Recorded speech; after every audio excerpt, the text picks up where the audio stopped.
Hello guys, and welcome back to another video. Today we're doing some redstone, and as you can see by the two things in front of me, we're going to be throwing basically you put some potions in here and it's going to make your path blocks. If you just put like a big old field of them together, like attempting to do at the moment. So if you had basically like a field of that stuff, you can make it look like a toxic wasteland. And this was actually an idea I came up with on my single player that I did not put on the channel. It was one of the worlds I was working on before I actually started the YouTube series, well, or even just the channel in general. So I figured I would share the idea with you guys, and you guys can take it and do what you want with it.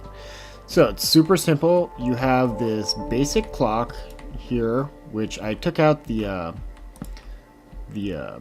comparators so it stops clocking because that's super laggy. So there's two designs here. There's the single player version, I'm deeming it, and then the server version. The reason I'm deeming this single player is because it's got a lot more of the redstone, which redstone, from what I've been told, is highly laggy on servers. So with this one, I decided to remove as much of the redstone as I possibly could. And I was able to do all except for these four here to create the clock. I couldn't figure out how to get the clock to work without that. So if you guys want to improve the design, feel free to figure that out and send me a video or a picture of how you did that. And I would love to maybe do an updated version of this someday in the future. Alright, but moving on straight to how to build it. You're going to start by getting a block. I'm deciding to use iron for my base building block just so it matches this over here. And we're actually going to start with this right here, the clock for this one. I'm going to start with the single player one first. Alright, so if you look here at the back, there is one block from this back thing here, the counting blocks. So we'll start one block and then go 1, 2, 3, 4, and this fourth one we're going to come up and delete the block under it. We're going to then put redstone dust on all this. Oh, before I get too into this, I should also mention the single player one is a 4 by 8 by 3 as far as sizing. The non-single player one is 5 by 8 by 4, so it's only barely bigger, which is just something I could not unfortunately make any smaller than it already is. Alright, so next we are going to take a dropper, put it right here with a hopper going into it. Inside the dropper we are going to put a diamond sword, a diamond, and an ender pearl. And the reason for this is you have two items that do not go 3 blocks and one item that does. When it hits the 3 block item, it will actually it actually has to do with this hopper up here, because we're going to be taking an output from it on here and looping it around to a repeater here. So as long as this comparator does not have a signal of 3, it will not make it to this redstone, this repeater, because a single diamond only does 1 block's worth, a single ender pearl does 2, only the sword does 3. So that's why we have that. Then that's going to go into a block, which is going to have redstone on it. And then we make our clock, which will be sitting like this. Well, this is actually the pulse extender. So we're going to have a block face, a comparator facing this way, a comparator facing this way with redstone dust on all 3 sides, a dropper right on top of there with another repeat hopper. Inside, a diamond sword and a diamond. Now with this one, we're not doing the ender pearl because we don't need to detect when, it's we don't need 3 separate ways to detect what it is. Because basically we're just doing a double randomizer to keep the cost of the dispensed item down. Because I'm going to be using the... you have to use the lingering potions for the effect to work correctly, as well as have particles on. So if you don't have the lingering potions, it really just doesn't get that kind of misty effect. So anyway, put 3 blocks here. We're going to put a comparator, a redstone repeater on 4 ticks of delay, and then a block. And as you can see, it's already starting to tick over. So you can actually see very easily what it is happening here. So when the diamond sword gets put into here, this gives a signal strength of 3, which then turns this on, which this power is actually, speaking of, that needs to be on subtract mode, as well as that. So what that does is, this power becomes greater than the power behind it, so it stops putting out the signal, and it sort of creates almost a miniature clock, but because we have this pulse lengthener here, it creates like this long duration clock. So as long as this is still on, it will just refresh this, so that way it also continues to keep the cost of the down. Alright, so from there, we then take an output out the back,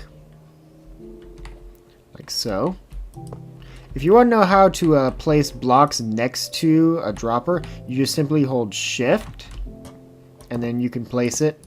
Or if you're in the air, you can press space and shift if you're in creative mode, and do the same. It works the same. Alright, so then we're going to take a comparator, put a block in front of it, 2 pieces of dust, and then a repeater. And the purpose for this is to put our dispenser right here. And this is actually where the ground level will be. So as you've noticed, I've tried to keep everything under the dispenser, or at least at the same height as the dispenser. So if you just wanted to put this on a big old plane of just flatness, it will all fit fairly nicely. However, you can also go like do something like this where there's like terrain effects, and so that way, you know, it fits into the terrain. But one thing I will suggest is you want to keep the dispenser that's dispensing the particles as in the most flat area as possible, as it will create the best effect. That's my personal opinion. You can play with that and figure it out for yourself, but I'm just gonna clean up this and then we'll move on to the next one. Alright, so for the next one, we actually have a few additional blocks needed. We need a powered rail, an observer, a chest, and these items up here. And so we're going to start it the same way with the 4 blocks here to create the clock. Again, 1 off the back, so... But this time, it is just 4 straight blocks. You don't actually go up at any point. And the reason for that is because of the way this was actually created. So, let me just get my bearings here. So, on the 5th block, we're going to come up, and then we'll come back like this, because I'm not entirely sure where that's going yet. Alright, so then we have a dispenser here. Again, make sure you put your diamond, your ender pearl, and your sword in there. Going to take a output. I'm going to turn this off because that's annoying. Again, 4 ticks of delay with a block in front of it, and that creates your clock, which I think I did that wrong. Yep, I did. So my bad. This actually needs to move forward by 1 because you have to have a block here, and the reason for that will be evident later on, as it has to deal with redstone lines canoodling, and we don't want them to canoodle. Alright, so now that we've got the loop going, The next thing we are going to do is actually put a dropper here like that. And this one will need a diamond sword and a singular diamond. So to power that one over there, we actually use this line right here. So let's create that now. We're going to take off of this guy right here. We're going to come down with an observer, which the easiest way to do that is to just make a hole and then come down like that. So that way the face is up. Actually, that's wrong. Need to put the comparator first and then do that. So, my bad. Like so. You're going to put a block under it. And then right to the block next to that, you're going to put a rail. And in front of the rail, you're going to have a observer facing into the rail. So it detects when that rail gets powered. And then you're going to put a 3-tick repeater off the back of it. Whoops, did that on the wrong side. So that actually goes on this side. So like this. Get out of here. And that powers this dropper. See? So then again, we take another output like this. Gonna go straight into the face of that this time. Oh wait. By straight into the face of it, I mean you're gonna put a rail like that. Take the output from that. You're gonna put a block behind it and just kind of chain it around this direction, like so, with a 3-tick repeater. The reason we're doing 3-tick repeaters is it will take the 2 outputs that a